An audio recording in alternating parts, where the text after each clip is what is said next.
사실 실록에는 황진이에 대한 이야기가 실려있지 않습니다.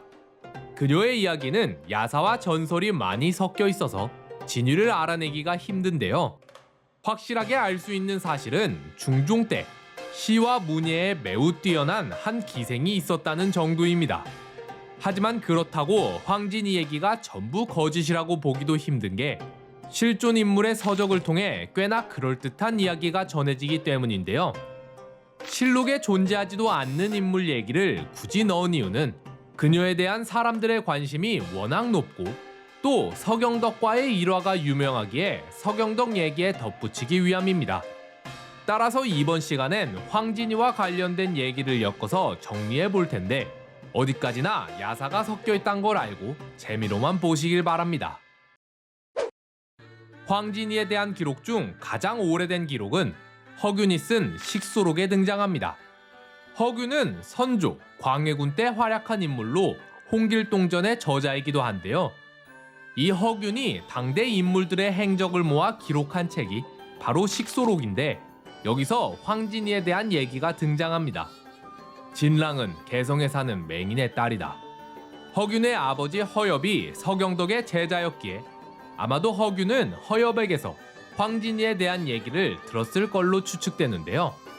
그녀가 황진이라고 불리게 된 이유는 18세기에 활동한 이덕무의 서적에 송도기생 황진으로 소개되었으며 황시성을 가진 진사의 서녀로 태어났다는 이야기들이 함께 전해지기에 훗날 그녀를 황진이로 부르게 된 것 같습니다.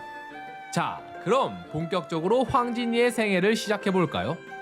황진이의 어머니 진현금은 천민이었습니다.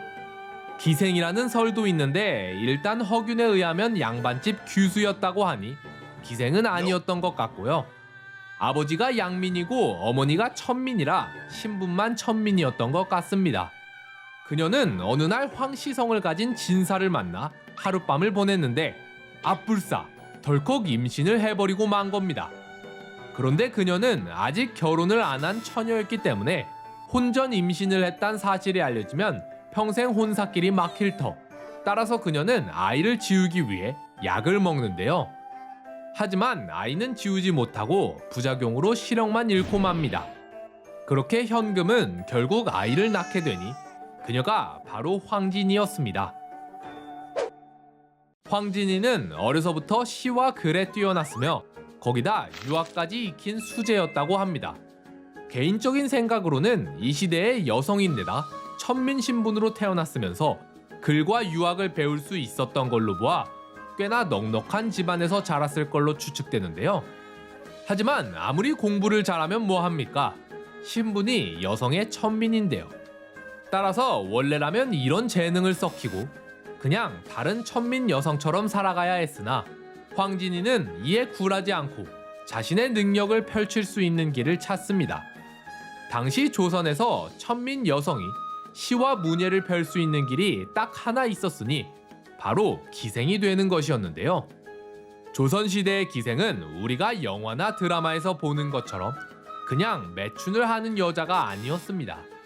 기생의 뜻은 기회를 갖춘 여자 서생으로 그녀들이 하는 일은 글을 쓰고 그림을 그리고 가야금을 켜고 춤을 추고 노래를 부르는 일이었습니다. 지금으로 치자면 예술가 혹은 연예인이라고 봐야 하는데요. 물론 이러한 일들이 결국 양반의 흥을 돋우기 위함이었기 때문에 개중에는 잠자리까지 이어지는 경우도 있긴 하지만 본질적으로 매춘을 하는 것과는 엄연히 달랐죠.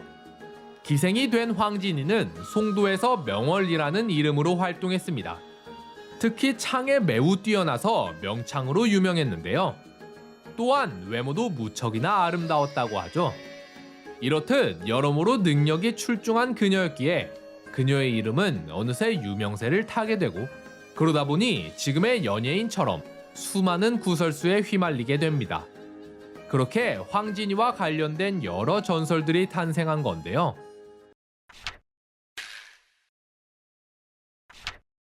천마산에 사는 지족선사라는 스님이 있었습니다.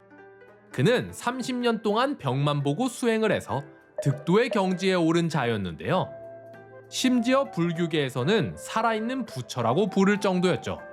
어느 날 비가 추적추적 내리는 밤, 한 여인이 그의 집을 찾아갑니다.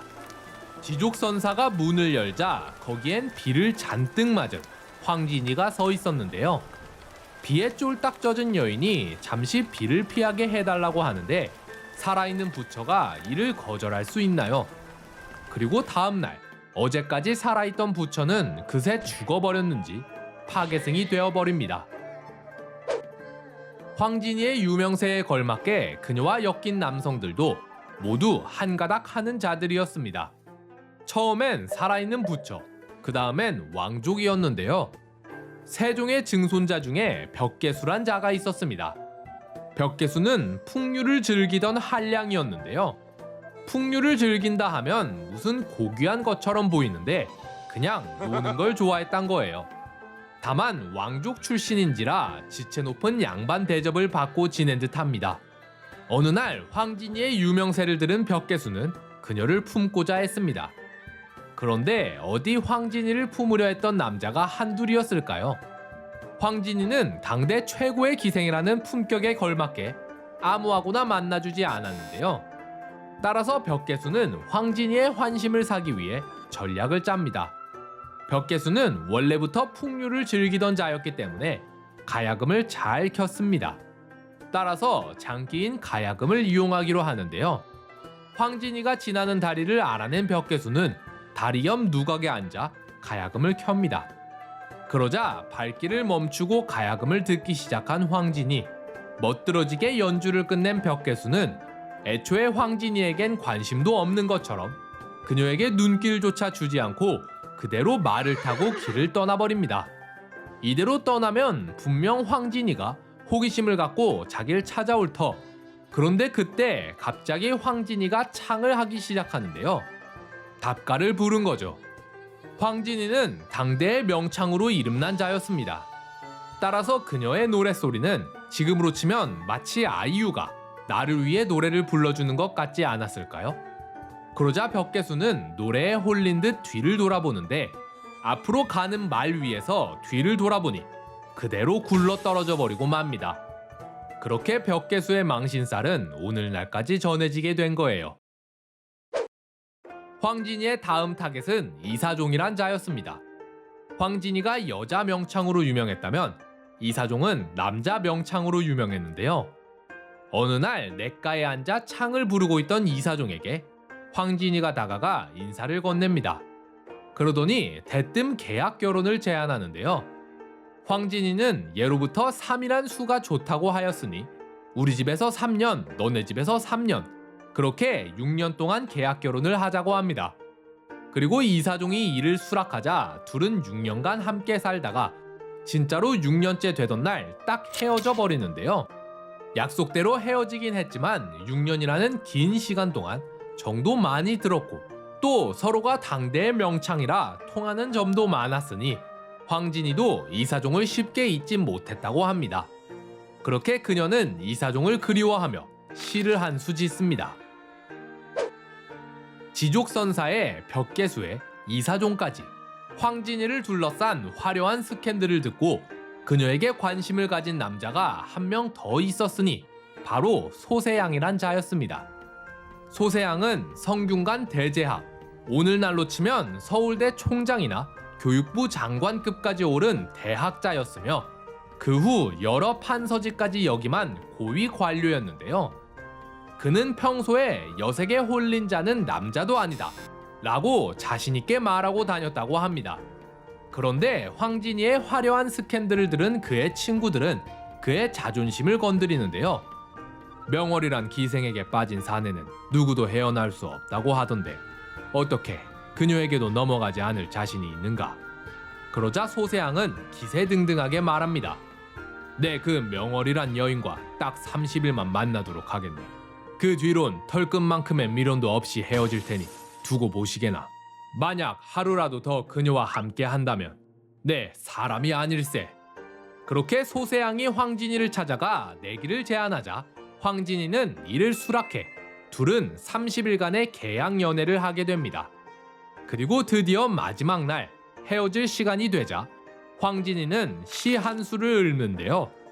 그러자 소세양은 그만 참지 못하고 그녀와 하룻밤을 더 보내게 됩니다. 그리고 다음 날이 되자 황진이는 매몰차게 이 짐승을 떠나버렸다고 합니다. 이렇듯 숱한 연문을 뿌리고 다녔던 황진이가 남은 평생을 함께한 남자가 있었으니 바로 화담 서경덕이라는 자입니다. 황진이가 어째서 그를 찾아갔는지에 대해선 여러 썰이 있습니다.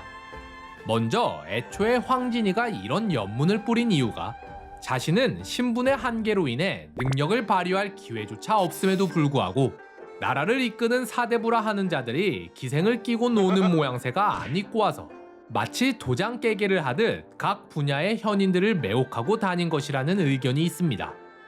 살아있는 부처도 왕족도 예술가도 대학자도 모두 무너뜨렸으니 마지막으로 도학군자로 유명한 서경덕을 꿰러 갔다는 거죠. 반면 다른 의견으로는 황진이는 당시의 보통 여성들과는 다르게 본인의 자유의지로 삶을 개척하고 교제할 남성을 선택하려 했던 자라고 봅니다.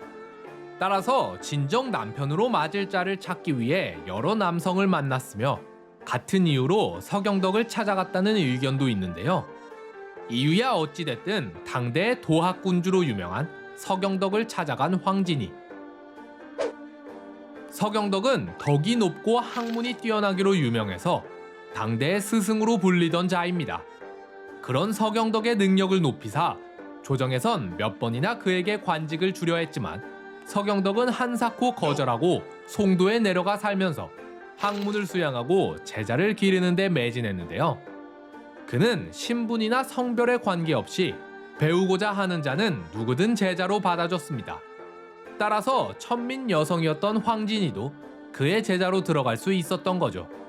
그런데 애초에 그녀의 목표는 서경덕을 무너뜨리는 것이었기에 갖은 노력을 다해 그를 유혹합니다. 하지만 서경덕이 꿈쩍도 하지 않자 필살기를 쓰는 황진이. 비가 추적추적 내리는 어느 날 밤, 황진이는 비에 잔뜩 젖은 채로 서경덕을 찾아갑니다. 그러나 살아있던 부처와 달리 서경덕은 여기에도 넘어오질 않는데요. 그러자 황진이도 끝내 유혹을 포기하고 맙니다. 이후 그녀는 진심으로 서경덕을 존경하며 오로지 배움에 전념합니다. 그리고 시간이 흘러 서경덕이 세상을 뜨자 황진이는 홀로 산천을 유람하며 지내다가 쓸쓸히 죽음을 맞이했다고 합니다. 조선 최고의 기생 중 한 명으로 알려진 황진이. 그녀는 신분에 비해 너무도 능력이 뛰어났기에 수많은 구설수에 휘말리며 결코 쉽지 않은 삶을 살았는데요. 다만 그렇기에 그녀의 특별한 인생이 지금까지 회자되는 것 아닐까요?